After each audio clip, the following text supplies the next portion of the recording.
কম তেলে কম মশলায় কিভাবে সুস্বাদু রান্না করা যায় সেটা নিয়ে চলে আসলাম আপনাদের মাঝে। আজকে হচ্ছে আমি একটা সুন্দর মজাদার বাংলা খাবার রান্না করে দেখাবো। বাংলা খাবার বলতে পাঁচমিশালি তরকারি। আমরা তো অনেকেই গ্রাম বাংলায় অনেকে পাঁচমিশালি তরকারিটা পছন্দ করি, তো সেটাই হচ্ছে অল্প তেলে অল্প মশলায় রান্না করে দেখাবো। প্রথমে হচ্ছে অল্প তেল দিলাম, তারপর হচ্ছে এখানে কাঁচামরিচ পেঁয়াজ দিয়ে দিয়েছি। আর এগুলা একটু আসার পরেই হচ্ছে আমি এখানে একটু পানিও অ্যাড করে দিব। আর পানি অ্যাড করার কারণ হচ্ছে পেঁয়াজটা যাতে না পুড়ে যায়, এই জন্য অ্যাড করে দিলাম। অনেক সময় একটু বেশি লাল লাল হয়ে যায়। তারপরে এখানে আমি অল্প অল্প একটু লবণ পরিমাণ মতো আর পরিমাণ মতো হলুদ দিয়ে দিব। আমরা সাধারণত সব সময় কাঁচামরিচের তরকারি খেয়ে থাকি, সেজন্য গুঁড়া মরিচটা ইউজ করি না, একেবারেই ইউজ করি না। শুধু মাংস বা অন্য যেগুলাতে দরকার সেগুলাতে একটু গুঁড়া মরিচটা খাওয়া হয়, আর না হলে সব সময় কাঁচামরিচের তরকারি খাওয়া হয়। তো এই তো পাঁচমিশালি তরকারি এখানে ঢেলে দিলাম। এখানে হচ্ছে আছে বরবটি, তারপর এখানে আছে কাঁঠালের বিচি, তারপর এখানে ভেন্ডি আছে, ঢেঁড়স যেটাকে বলি আমরা, আরেকটা আছে এখানে হচ্ছে যেটাকে আমরা চিচিঙ্গা বা ঝিঙ্গা বলে থাকি, ওইগুলো আছে। মানে মোটামুটি এখানে 3-4 রকমের সবজি আছে।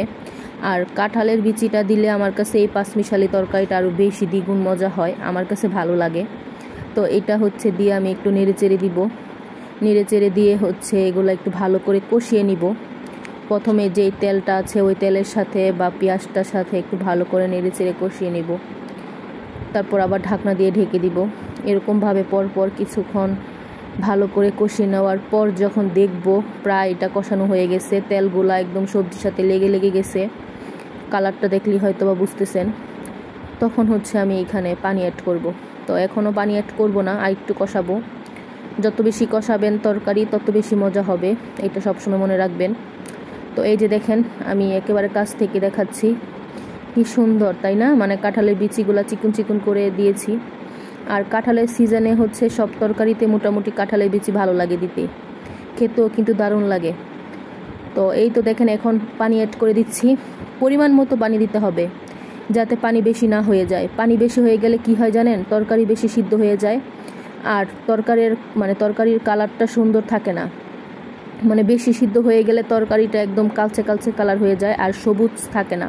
সেজন্য আমি সবসময় পানির উপরে একটু ফোকাস দিই বেশি, পানিটা যেন একদম পরিমাণ মতো দিই। তাহলে দেখা গেছে তরকারি সিদ্ধ হতে যতক্ষণ লাগবে, তারপরে আমি যতটুকু ঝোল রাখবো আর কি তরকারিতে, ততটুকু।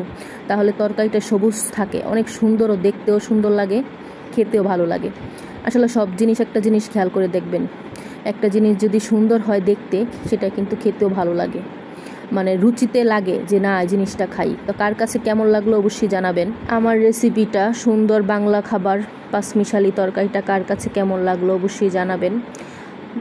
আর এরকম সুন্দর সুন্দর রেসিপি জানতে হলে অবশ্যই আমার সাথে আপনাদের যুক্ত হয়ে যেতে হবে। আমার চ্যানেলে একটা সাবস্ক্রাইব করে দিবেন, আর আমাকে ভালোবেসে লাইক কমেন্ট করবেন, এইভাবেই পাশে থাকবেন। আজকে ভিডিওটা এই পর্যন্তই। আল্লাহ হাফেজ।